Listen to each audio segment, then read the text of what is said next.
Selamat pagi anak-anak. Om Swastiastu. Seperti biasanya anak ibu kelas 3, sebelum kita mulai belajar, mari kita berdoa bersama-sama. Dan ibu minta dari kalian, salah satu ada yang memimpin ya, seperti biasanya ya. Coba Kadek Ayu Anjani pimpin dulu berdoa ya. Mengambil sikap yang benar.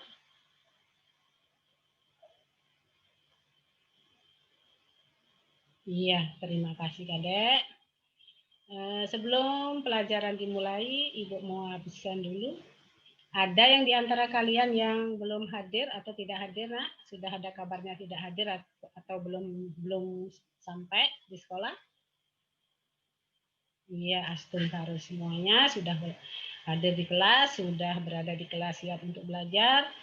Nah, untuk membangunkan semangat belajar anak-anak di pagi hari ini, mari Ibu awali dengan mekidung, ya Nak. Tetapi ada kaitannya, Nak. Ibu bukan mekidung tidak ada kaitannya dengan materi.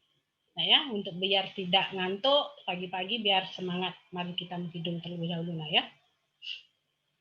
Paku ke dasar agama Pancesradene puji Sane lali mapunika Brahma sane kaping singgih Atma sane kaping kalih Karma kaping telu munggah Samsarane kaping 4 Moksa kaping 5 sami Watsa Sunda Bapa Jani Mari tatas. Jadi sebelum Ibu menyampaikan materi, kita sebagai umat beragama, yaitu beragama Hindu, yang pertama kita sebagai fondasi kita tentang keyakinan kita, serada kita tentang ajaran agama, yaitu kita harus meyakini ajaran Pancasrada, karena Pancasrada itu merupakan fondasi atau pilar sebagai kita meyakini keberadaan ide Sang Hyang Widi Wase. Nah, yang pertama kita yakin terhadap Brahman, ya. Maka Ibu akan menjelaskan tentang materi sekarang yang Ibu akan sampaikan, materi Trimandala, karena kita meyakini keberadaan Brahman atau ide Sang Hyang Widi Wase, yang beliau memiliki sifat wiyapi, wiyapakan, nirwikara. Beliau berada di mana-mana. Karena kita yakin dan kita percaya, maka kita membuat media atau tempat kita bersembahyang, tempat kita melakukan pemujaan ya. Nah, sekarang yang Ibu mau sampaikan pada hari ini yaitu materi tentang konsep Trimandala. Ya. Konsep tentang Trimandala. Di sini ada pengertian Trimandala ya. Trimandala berasal dari kata tri yang berarti 3 dan mandala yang berarti wilayah atau areal, ya nak ya, atau bagian juga bisa ya. Jadi kalau diartikan Trimandala itu adalah 3 wilayah atau 3 daerah atau 3 areal pura ya, atau 3 daerah yang dimiliki oleh setiap pura antara mandala yang satu dengan mandala yang lain yang dibatasi oleh tembok atau pintu masuk yang memiliki ciri yang khas. Nah ya. Jadi di sini Ibu akan jelaskan dan sebutkan bagian-bagian daripada Trimandala. Yang pertama adalah Utama Mandala, yang kedua adalah Madhya Mandala, yang ketiga adalah Kanista Mandala. Itu bagian-bagian dari konsep Mandala. Selanjutnya, yang pertama Ibu akan jelaskan tentang Utama Mandala. Utama Mandala adalah areal yang paling suci atau paling disakralkan di dalam tempat suci atau pura. Nah, di Utama Mandala terdapat bangunan-bangunan suci yang terdiri dari Padmasana, kedua Pelinggih Meru, ketiga Balai Piasan, keempat Balai Pepilik, kelima Balai Panggungan, keenam Balai Pawedan. Nah, bagian-bagian bangunan tersebut dari 1 sampai nomor 6 memiliki fungsi yang sangat sakral atau sangat disakralkan. Ya, misalnya Ibu ambil contoh bangunan Padmasana yang sangat disakralkan. Kenapa? Karena bangunan Padmasana itu adalah tempat atau media untuk memuja Tuhan yang Esa atau Tuhan yang satu atau ide Sang Hyang Widi Wase. Ya, maka Ibu katakan disakralkan, ya. Nah, selanjutnya Madhya Mandala. Madhya Mandala atau Jabat Tengah, tempat aktivitas umat dan melakukan kegiatan-kegiatan yang berkaitan dengan upacara. Nah, sekarang Ibu jelaskan yang membatasi antara Madhya Mandala dengan Utama Mandala. Nah, ya. Coba dilihat di gambar, Nak, ya. Di sana ada candi, ya. Candi itu disebut Candi Gelung. Itu artinya yang membatasi Madhya Mandala dengan Utama Mandala adalah Candi Gelung. Ya, Nak, ya. Selanjutnya, bangunan-bangunan yang terdapat di Madhya Mandala seperti 1 Balai Kulkul, 2 Apit Lawang, ketiga Balai Gong, keempat Wantilan, kelima Balai Pasendekan, keenam Perantenang. Nah, ya. Jadi kenapa dibuat bangunan-bangunan seperti itu? Ya, karena itu adalah sangat besar kaitannya atau hubungannya dengan upacara keagamaan.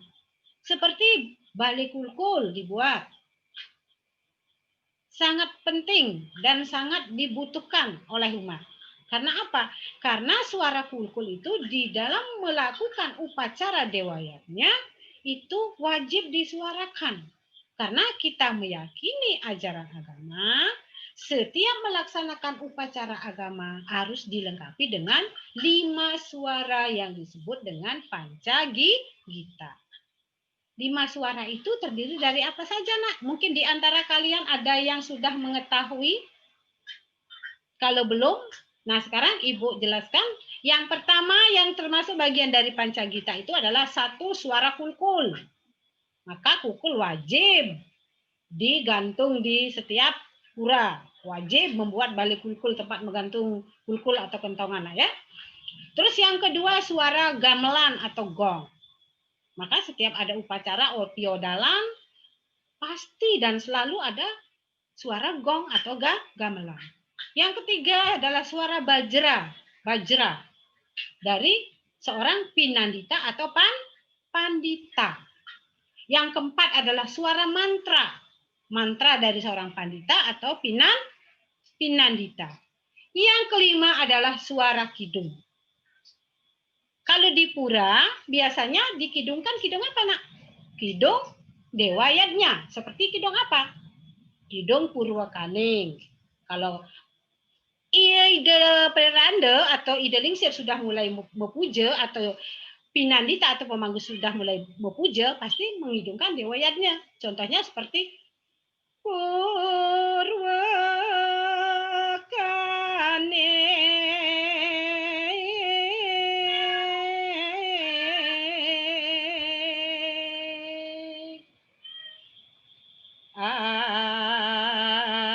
anggrepte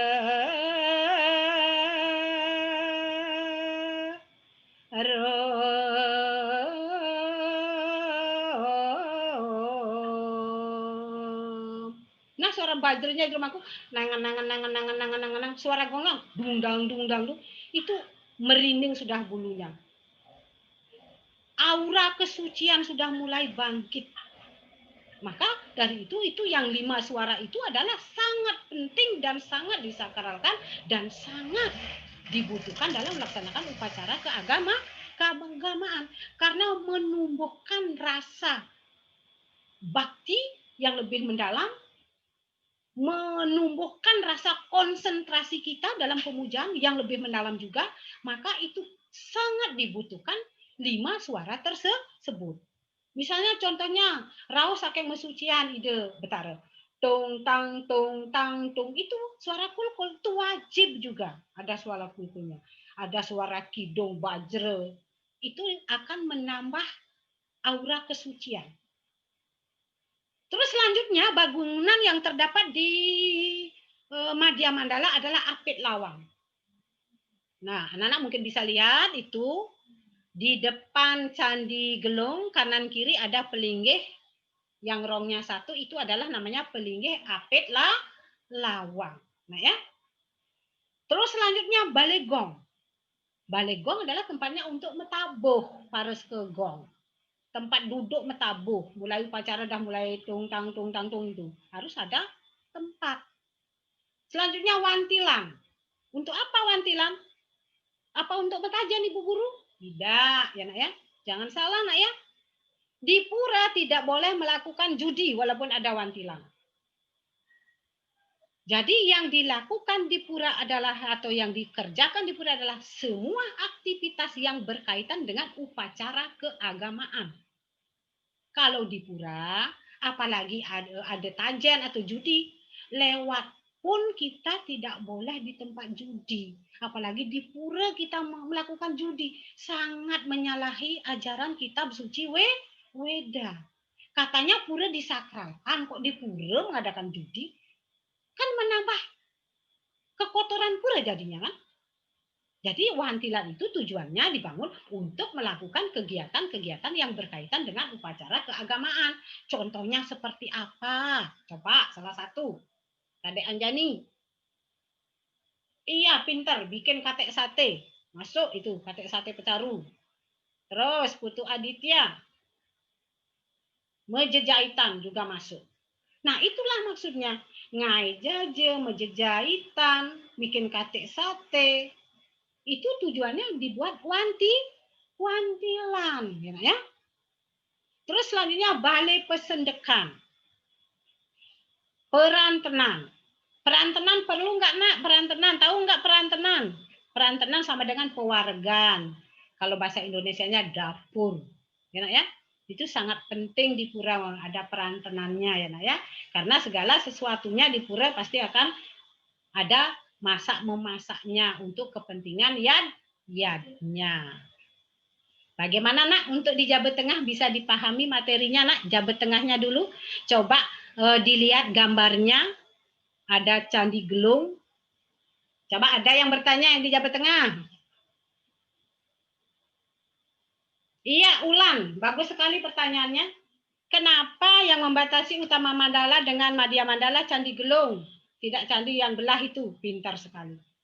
Jadi, mencirikan bahwa Nak ya, Candi Gelung itu yang membatasi Utama Mandala dengan Madya Mandala, kita dari Jaban masuk ke Jawa Tengah ya Nak ya. masih kita bisa ngobrol, masih bisa saling sapa, masak apa tadi bisa ya. Tetapi kalau sudah dari Jabat Tengah masuk ke Jeroan atau utama Mandala, kita harus sudah mulai ngulengang kayun, ngulengang kenah, mengheningkan pikiran. Ya. Jadi itu simbolnya Candi Gelung itu adalah simbol penyatuan pikiran dengan Tuhan atau ide Sang Hyang Widiwase.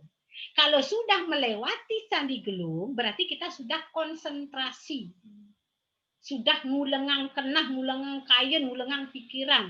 Akan melaksanakan pemujaan. Tidak ada kata basa-basinya saja.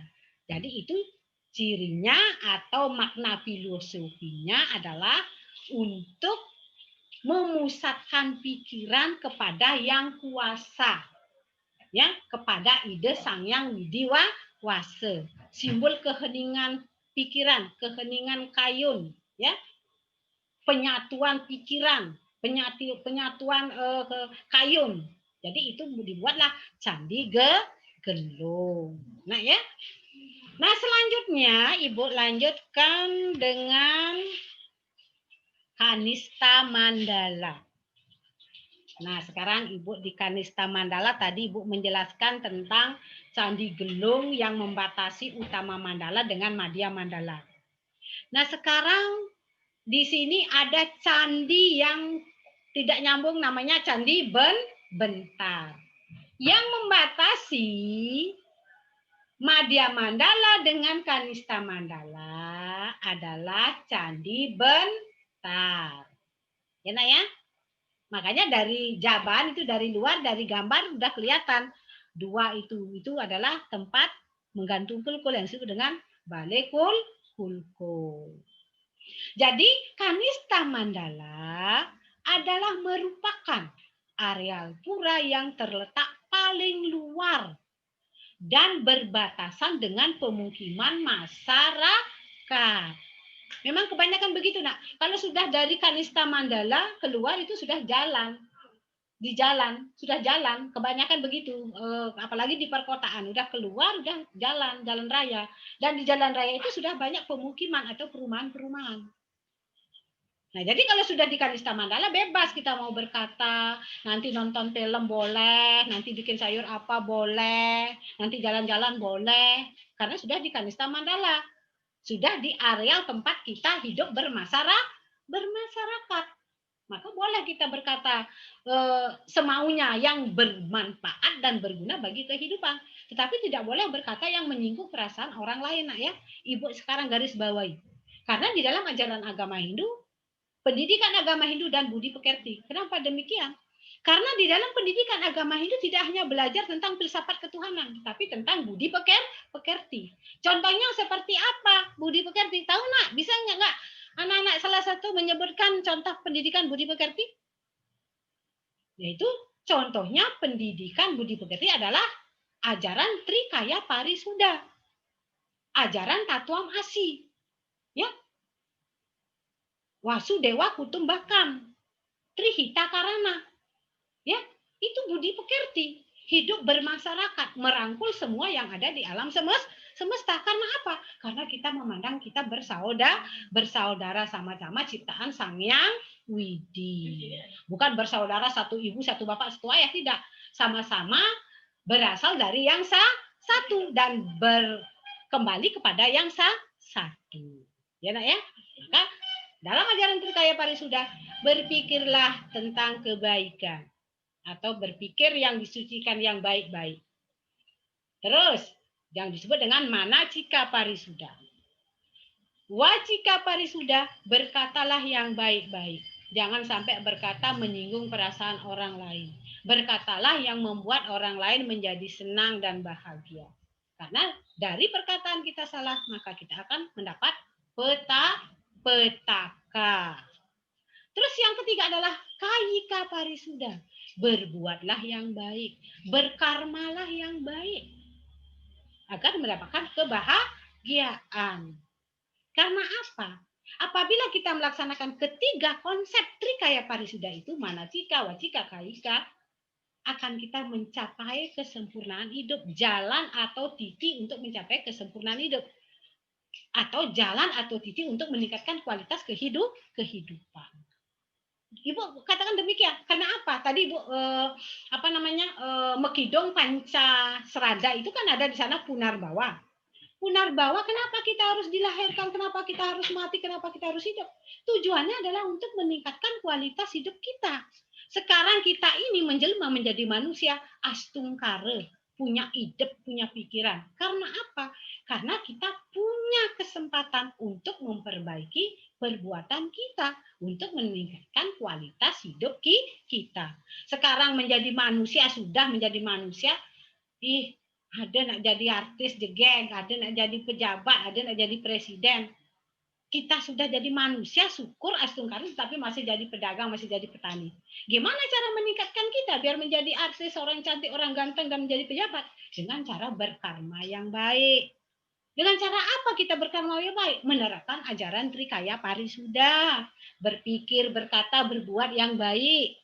Wasudewa Kutumbakam, merangkul semua adalah saudara, binatang saudara, tumbuhan saudara, sesama manusia saudara walaupun berbeda keyakinan. Itu caranya untuk meningkatkan kualitas kehidupan. Tatuam asi, kamu adalah aku adalah kamu. Kamu dan aku adalah sama. Kalau sudah bisa berpikiran seperti itu, maka kita akan hidup bahagia dan bisa meningkatkan kualitas hidup. Nah, jadi Ibu terlanjur ke sana karena Ibu mengajar tentang pendidikan agama dan budi pekerti. Ibu selipi tentang itu ya nak ya, nggak apa-apa ya untuk menghilangkan ngantuknya ya nak ya. Nah, sekarang Ibu tadi katakan areal pura yang terletak paling luar disebut dengan Kanista Mandala yang berbatasan dengan pemukiman masyarakat. Nah, kita hidup bermasyarakat, makanya Ibu tadi terlanjur dengan Wasudewa Kutumbakam, Tatuam Asi, Trihita Karana, ya, jadinya terlanjur Ibu ya. Nah sekarang di Kanista Mandala terdapat bangunan seperti tempat parkir, paturasan atau WC, bangunan pesraman. Perlukah di pura ada tempat parkir? Sangat perlu. Sekarang sudah zamannya punya mobil semua, punya sepeda motor semua, orang sembahyang tidak ada yang jalan kaki. Maka perlu dibuatkan tempat parkir ya, ya. Ada yang jalan kaki ke pura, walaupun di desa tidak ada yang jalan kaki. Benar enggak? Coba, benar enggak Indra? Ibu tanya Indra, benar enggak? Indra kalau ke pura desa jalan kaki apa naik motor? Naik motor, benar. Makanya perlu dibuatkan tempat parkir biar nggak parkir di kebun-kebunnya wong kayak Palembang. Di kebunnya wong parkir kaget di marah sama wong, ya kan? Maka kita parkirlah di tempat parkir. Terus yang kedua, paturasan atau WC. Perlukah di pura dibuat paturasan atau WC? Sangat perlu sekali. Kenapa? Karena kita mau buang air kecil, mau buang air besar, tidak mungkin akan pulang ke rumah. Ya, pasti harus di areal pura yang paling luar itu dibuatkan paturasan atau WC untuk persiapan apabila ada umat kita yang membutuhkan paturasan atau WC tersebut. Ya, ya. Terus selanjutnya yang ketiga adalah bangunan pesrama. Sekarang sudah umat Hindu di mana-mana belajarnya tidak hanya di sekolah. Belajar di luar jam sekolah. Yaitu belajarnya di pasraman. Baik itu hari Minggu atau pada malam hari. Kalau di desa kita, di desa Panji Jaya, di SP8 tempat transmigrasi, belajar pesramannya pada malam hari, sore sampai malam. Materinya yoga, materinya materi tentang agama, menjejahitan, mekidung, yang diberikan materi oleh Bapak Made Rikayana SPDH. Jadi bangunan pesraman itu dibuat di areal pura paling luar. Biar anak-anak kalau dibuat di Madya Mandala, apalagi di Utama Mandala, akan kesucian pura itu tidak akan bisa terjamin. Karena apa? Karena apabila siswa dari pesraman ada yang datang bulan. Kalau datang anak SMP kan ada yang sudah datang bulan, SMA kan ada datang bulan. Kalau dibuat di Madya Mandala, apalagi di Utama Mandala, itu sudah akan mengurangi kesakralan atau kesucian pura. Maka dari itu, hasil dari rapat tempat desa kita dibuatlah pesraman di Kanista Mandala. Walaupun datang bulan, walaupun tidak masalah. Bagi anak-anak ibu, ya, karena ini ibu berhadapan dengan anak-anak, kalau lagi datang bulan, jangan ikut bersembahyang. Biasanya sebelum belajar diajak oleh bapak guru yang mengajar di pesraman, sembahyang terlebih dahulu. Yoga, jangan nak ya. Kalau berhalangan jangan, ya. Kita harus menjaga kesucian pura. Kalau tidak kita yang menjaga kesucian pura, terus siapa lagi? Karena kita sebagai generasi penerus bagi umat Hindu. Kita harus meningkatkan serada kita, meningkatkan keyakinan kita tentang ajaran agama. Selanjutnya, nah, dari sekian Ibu menjelaskan, ada yang ditanyakan, ada yang kurang dipahami penjelasan Ibu. Kalau ada yang kurang dipahami, boleh ditanyakan sebelum Ibu tutup materi ini. Kira-kira siapa yang bertanya? Nah, ini yang pertanyaannya Putu Aditya, bagus sekali. Apakah boleh kalau umpamanya belajar pesraman lupa membawa canang? Boleh tidak menggunakan canang, tidak menggunakan bunga dan lupa? Sangat boleh sekali. Ibu sudah sering katakan umat Hindu tidak harus menggunakan dupa, tidak harus menggunakan canang, tidak harus menggunakan banteng. Tidak ada sarana apapun tidak menjadi suatu halangan kita memuja Tuhan Yang Maha Esa. Karena Hindu adalah ajaran luas, fleksibel. Cukup dengan sikap amustikarana melakukan puja Trisandia. Itu yang penting keheningan, kelascarian kita dalam pemujaan terhadap ide Sang Yang Widi. Walaupun kita membawa pajegan, walaupun kita membuka kaksiap, walaupun kita membawa kembang yang harum, kalau kita tidak bisa mengheningkan pikiran, tidak bisa konsentrasi, dan bahkan bertengkar dengan adik atau ibu, tidak ada artinya, ya. Kita beragama jangan membuat diri kita sulit, karena agama tidak ada agama memaksa, terutama yang kita yakini agama Hindu. Agama Hindu adalah agama yang paling luas. Tidak ada sarana, tidak merupakan suatu penghalang kita untuk melakukan pemujaan. Cukup dengan melakukan amustikarana dengan melantunkan puja Trisandia. Tidak apa-apa, nak. Tidak membawa dupa karena lupa, tidak membawa bunga karena tidak punya misalnya, tidak masalah. Ya, nak, ya. Nah, selanjutnya kalau tidak ada yang bertanya yang lainnya, Ibu kasih kesempatan bertanya dulu. Ada yang bertanya lagi? Silahkan Ibu kasih kesempatan. Kasih waktu yang banyak. Nah, pertanyaannya Kadek Ayu Anjani. Bagaimana kalau ke pura sandalnya dibawa masuk? Pintar sekali. Maksudnya kemana? Dibawa masuk dari Kanista Mandala apa dari Madya Mandala dibawa masuk? Iya, dari Madya Mandala ke Utama Mandala. Sebenarnya kita belajar agama, kita memiliki 3 kerangka, yang namanya 3 kerangka dasar agama. Di sana ada filsafatnya, ada susilanya atau etikanya, ada ritualnya. Apabila kita melaksanakan pemujaan, kita lari ke etika. Etikanya kita masuk tempat suci apa?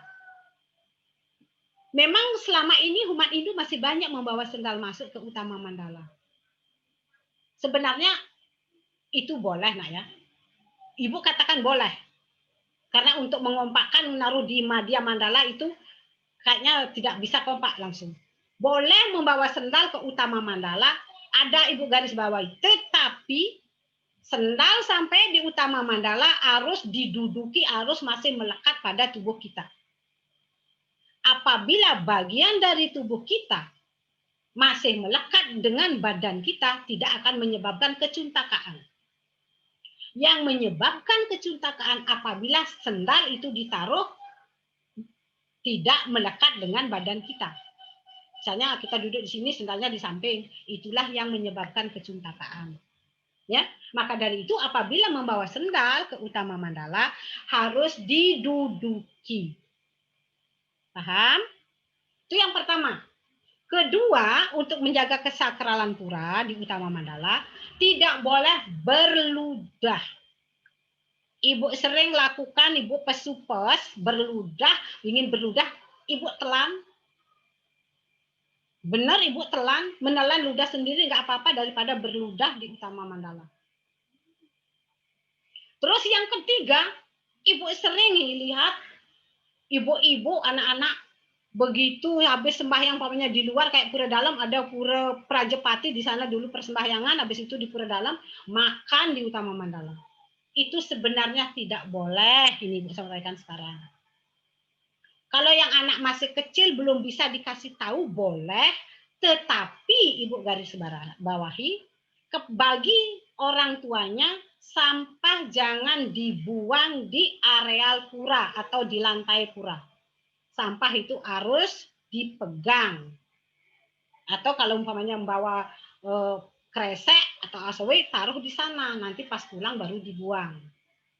Itu etikanya. Kalau selendangnya jatuh, jangan ditanggalkan, ditaruh di Utama Mandala, harus dipakai. Walaupun double pakai selendang, anaknya dari rumah dikasih selendang, sampai di pura nggak dipakai, nggak mau pakai selendang, masih kecil, kita double pakai selendang. Itu aturannya. Terus yang selanjutnya, makan nasi juga tidak boleh di Utama Mandala. Paling tidak di Madya Mandala itu diperbolehkan makan nasi bagi Ide Perande, Ide Pinandite di Madya Mandala. Karena apa? Kalau di Utama Mandala takut pis-pisan itu jatuh. Itulah yang menyebabkan kecuntakaan. Itu caranya menjaga kesakralan pura. Di samping kita pas datang bulan jangan masuk pura. Sampah-sampah yang ada di Utama Mandala cepat dibersihkan, yang ada di Madya Mandala juga cepat dibersihkan, yang di Kanista Mandala juga cepat dibersihkan biar kelihatan indah puranya. Bersih secara jasmani rohani. Ya. Gitu ya, Nak ya. Jadi untuk mengakhiri jawaban anak-anak udah Ibu jawab. Minggu depan Ibu lanjutkan dengan materi konsep Trimandala lagi, biar anak-anak lebih mengerti. Untuk menunggu pertemuan yang akan datang, anak-anak di rumah harus belajar dengan baik. Jangan banyak bermain walaupun pembelajarannya secara online atau daring ya. Nah sekarang untuk anak-anak mengingat materi yang Ibu berikan, sebelum pelajaran agama selesai jamnya, kerjakan evaluasi atau pertanyaan-pertanyaan yang Ibu berikan nomor 1 sampai nomor 4. Satu pertanyaan bobot nilainya 25. Apabila benar 2 dapat 50, benar 3 dapat 75, benar 4 dapat 100. Apakah arti Trimandala Ibu minta uraikan sesuai dengan suku katanya. Tri artinya apa, Mandala artinya apa. Nomor 2, sebutkan bagian-bagian Trimandala disebutkan. Nomor 3, apa arti utama Mandala? Apakah artinya Madya Mandala? Hanya itu penjelasan Ibu hari ini. Minggu depan Ibu lanjutkan lagi konsep Trimandala. Semoga apa yang Ibu jelaskan hari ini nyantol, tidak bablas. Masuk telinga kanan, keluar telinga kiri. Ewes-ewes bablas anginnya. Mudah-mudahan tidak begitu, Nak ya. Mudah-mudahan bermanfaat bagi anak-anak dan Ibu sendiri juga. Penyampaian materi ini untuk mengakhiri selamat belajar dan selamat membantu Ibu di rumah. Jangan banyak bermain, terutama bermain HP. Habis belajar HP-nya ditaruh, membantu Ibu bersembahyang dan yang lainnya ya. Mengakhiri Ibu, mari kita ucapkan Prame Santi. Om Santi Santi Santi Om.